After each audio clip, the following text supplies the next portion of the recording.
याआधीही बघितलं की निधी असमान वाटपावरून असंतोष होता. महाविकास आघाडीच्या आमदारांनी मुख्यमंत्र्यांची भेट घेतली, अनेकदा हे प्रकरण उजेडात आलं होतं आणि काही माजी आमदारांनी तर इतकंही म्हटलं होतं की मी आमदार नसतानाही मला 20 कोटीचा निधी मिळतो. अशा आता तुमची मागणी काय आहे की स्थानिक स्वराज्य संस्थांची महायुतीची स्ट्रॅटेजी दिसते, त्या ठिकाणी निधी वाटप करून कसं आपल्याला भक्कम करता येईल, लोकांचे प्रश्न सोडवता येतील. या सरकारमधल्या लोकांनी म्हणजे प्रमुखांनी पैशाच्या जोरावर मतदार विकत घेण्याची जी नवीन योजना आणलेली आहे त्यात अनेक योजना आहेत. पैसे द्यायचे आणि मतं विकत घ्यायचे. हे 5 कोटी रुपये ठेकेदाराच्या माध्यमातून परत त्याच आमदारांना वळवले जातात. हे जे 5 कोटी दिलेले आहेत हे ठेकेदारांच्या कामाच्या नावाखाली पुन्हा त्याच आमदारांच्या हातामध्ये कॅश येईल आणि मग ती मतदारसंघामध्ये मतदार विकत घेण्यासाठी वापरली जाईल. हे गेले काही वर्ष सातत्यानं सुरू आहे आणि याच्यावरती आवाज सामुदायिकरित्या उठवावा लागेल. जसं आम्ही निवडणूक आयोगासंदर्भात एक भूमिका सर्व पक्षांनी घेतली, मोठा मोर्चा निघतोय, त्या पद्धतीने ह्या विषयावर सुद्धा आम्हाला एकत्रित आवाज उठवावा लागेल. विधिमंडळाच्या अधिवेशनात तर हा प्रश्न उचलला जाईलच 100%, पण इतर सुद्धा लोकशाही मार्गातील आयुधांचा वापर करून या प्रश्नाला वाचा फोडली जाईल. म्हणजे अंबरनाथचा प्रश्न आहे.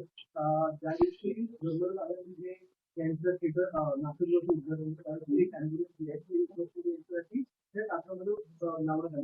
त्यामुळे अंबरनाथ उपजिल्हा रुग्णालय आहे त्या ठिकाणी एक पहिला हार्ट अटॅकची पेशंट आली होती, तर मृत्यू झाला.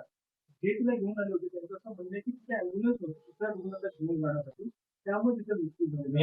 VIP कार्यक्रमासाठी ते अँब्युलन्स वापरतात आणि जे जिल्हा रुग्णालय आहे त्यांचं असं म्हणणं की ती कंडिशनच होती, 15 मिनिटांमध्येच त्याचा मृत्यू झाला. त्यामुळे याच्यामध्ये 2 गोष्टी आहेत.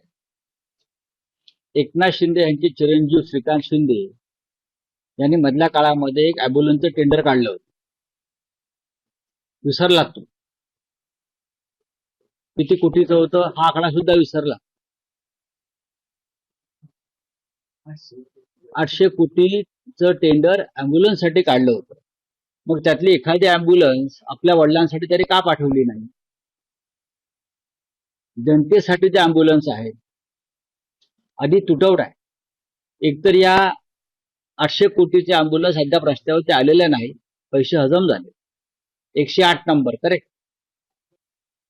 आणि गरिबांना अशा प्रकारे ठार मारायचं, जिल्हा रुग्णालयातली यंत्रणा वापरायची. तुम्ही इतक्या 800 कोटीचे अँब्युलन्स विकत घेतल्यात ना, मग त्यातली तुमच्या ताफ्यात ठेवा ना एखादी अँब्युलन्स. आणि असं काय धाड भरली आहे या लोकांना ताफ्यामध्ये अँब्युलन्स ठेवायला? राष्ट्रपतींना ठेवली जाते मला माहिती आहे, प्रधानमंत्र्यांना ठेवली जाते. हे कोण आहेत? माझ्या माहितीनुसार जो प्रोटोकॉल आहे सुरक्षा व्यवस्थेचा त्याच्यामध्ये राष्ट्रपती किंवा परराष्ट्रातले जे प्रमुख येतात त्यांच्यासाठी, देशाच्या प्रधानमंत्र्यासाठी, उपराष्ट्रपतीसाठी अँब्युलन्स त्यांच्या ताफ्यात ठेवली जाते. पण हे राष्ट्रपती आता isakal.com आहे देशातील नंबर 1 ची मराठी न्यूज वेबसाईट.